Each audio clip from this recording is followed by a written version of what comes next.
Remember, this is kindergarten.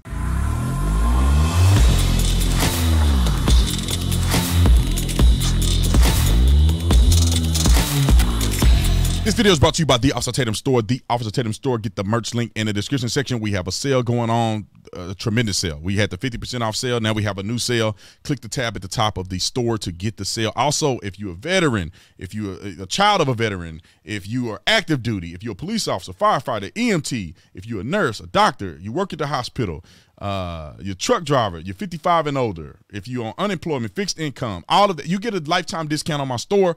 And so there's no excuse. No matter what financial situation you're in, there is a way for, if you want to shop at the Officer Tatum Store, we have provided it for you. Like and subscribe to the channel. Download the podcast, the B. Tatum Show podcast on all podcasting platforms. I did that in under a minute. Y'all know what to do. Let's get into this. Ladies and gentlemen, ladies, I've been telling y'all, and I'm going to keep telling you, I'm going to keep telling you, and I'm going to keep telling you, and I'm going to keep telling you.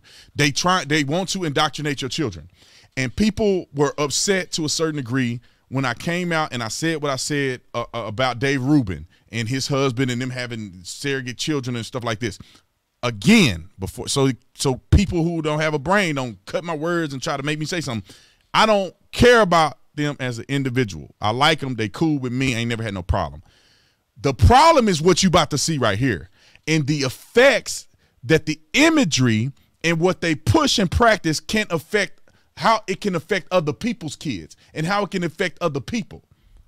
It ain't just you. It's what are you standing for and how do you explain this to your children without saying that's wrong? What do? You say this okay? You're not going to say, okay. Let's listen to what this teacher had to say about the fact that Ron DeSantis is going to hold teachers accountable in kindergarten through third grade, going to hold them accountable for teaching kids about things that are inappropriate already established in Florida law. Don't let them say you can't say gay, all this other stupid stuff. It's literally establishing and giving parents the rights to hold these people accountable if they're trying to indoctrinate their children. Roll the film. Is Corey Bernard, a kindergarten teacher at Barbara A. Harvey Elementary in Parrish, Florida. He is openly gay and has spoken about how this new law is going to impact his classroom. Corey, which is already the problem. Oh, what's openly gay? I mean, look, your personal life had nothing to do with these kids. Just get in there and teach. Thank you so much for joining us this morning. We appreciate it. Husband is a beta. Beta. Just listen to how she talk. You know he a beta. Just give me first your reaction. Thank you for having me. Excited to be here. To the Florida governor signing this into law. Yeah, it's twofold. It really hits hard in my heart professionally and personally, both. Professionally, it truly makes me feel like I am not trusted as a professional. Listen. I know my kindergarten standards through and through, and nowhere in our curriculum does it have anything about teaching sexual orientation or sexual identity. So then why are you tripping? If it's not being taught nowhere, then why do you have a problem with this bill? Okay. Y'all know they full of. So for them to say that's happening, it's kind of crazy. But we should be able to have discussions, and that's what we're encouraged to do in kindergarten. And then personally, because my kids do have questions. They want to know who my partner is in pictures outside of my classroom, and I should be able to speak to that. So do you? No, you should. You don't need to speak to it. You need to call his name James.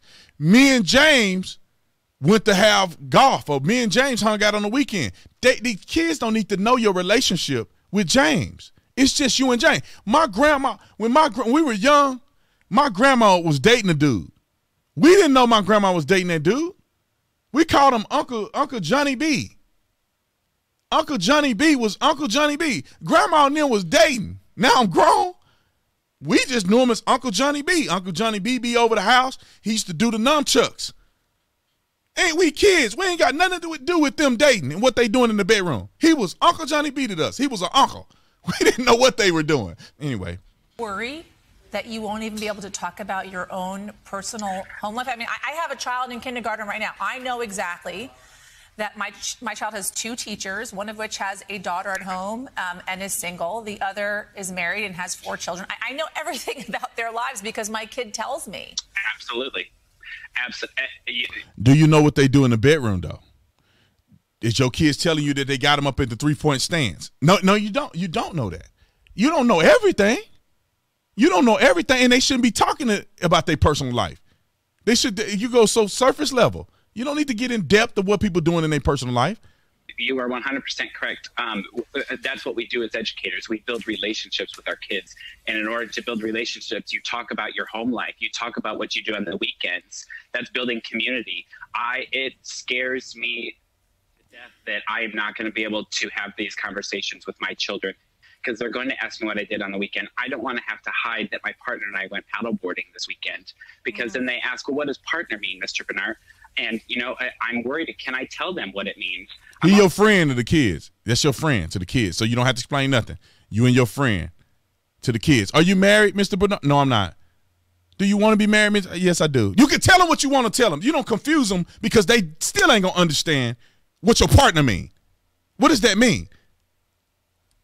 Also worried for my kids. I have a little girl this year who has 2 moms, and the kids are curious about her 2 moms. They want to know about her 2 moms. You know, if they go to her and ask her about her 2 moms and she doesn't know what to say, they're going to come to me and ask. No, they come to her and ask about 2 moms. She go home and talk to her parents about what she needs to say to her friends about 2 moms. You don't have nothing to do because you don't know them. You don't know. And she don't have 2 moms. She got a mama and a daddy.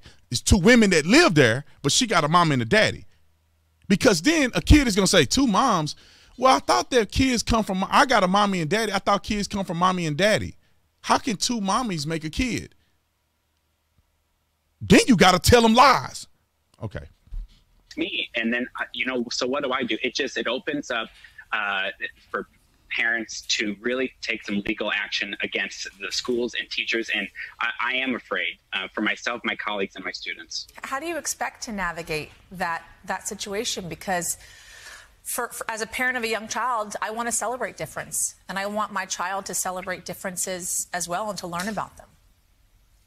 At kindergarten, and I'm done with the video, so y'all go. I'm gonna put the whole video. Y'all go watch it another time. In kindergarten, you don't need to be celebrating people's sexuality differences. Kids are not in relationships with people. You don't need to be celebrating your relationships. Kids cannot identify with you. Especially when you know you with another man. Most kids in the classroom don't experience that. So you need to leave that out of the curriculum. Leave it out of curriculum. Y'all can't talk about Jesus. Then why you get to talk about your sexuality? Ain't nobody care. You don't need to know nothing. Tell them, and you don't need to have pictures of you and Johnny Beans in your classroom. Because kids may be confused. Just take a picture. That's my friend. Because technically, y'all friends? Everybody out here, I married my best friend. It's my best friend. That's all the kids need to know. They don't need to know you in love. Because at what point do you stop? Even the straight people. At what point do you stop? That's my husband. That's my friend. Kids don't need to know too much deeper than that. Oh, we getting a divorce next weekend. You ain't going to tell no kids that. Oh, our sex life sucks. You ain't going to tell your kid that. Oh, we got to a big argument and I slapped my wife yesterday. You ain't going to tell your kids about that. Keep it surface level. In order for kids not to be completely confused by 2 men being together, just tell them that's your friend. They don't need to know nothing about they don't need to know you married because you ain't married. That's like a teacher being single and he's sleeping with women every weekend. Mr. Brad, oh, I have different women every weekend. I'm monogamous or whatever they call it. Is it monogamy? I don't even know what it's called. Maybe monogamous mean between 2 people, like a committed relationship. I don't know what none of this stuff mean. I don't care. I'm married now, so I don't care what none of it mean. But what you gonna tell them? Nah, I go to strip club every weekend. What you do this weekend, Mr. James? I was at the strip club. Oh, you're not gonna tell them that? So why do you need to feel that when you gay, you telling people all your stuff? You know how to lie to these kids. You know how to keep them out your business. What you do this weekend? Oh, me and James, y'all just need to know his name, James. Me and James went on and did paddle boating. Oh, that's so cool. Kids ain't worried about what y'all relationship status is. And if they ask you, say, ain't none of your business, I'm grown. I'm off here. I love you guys. See you on the next one. I'm out.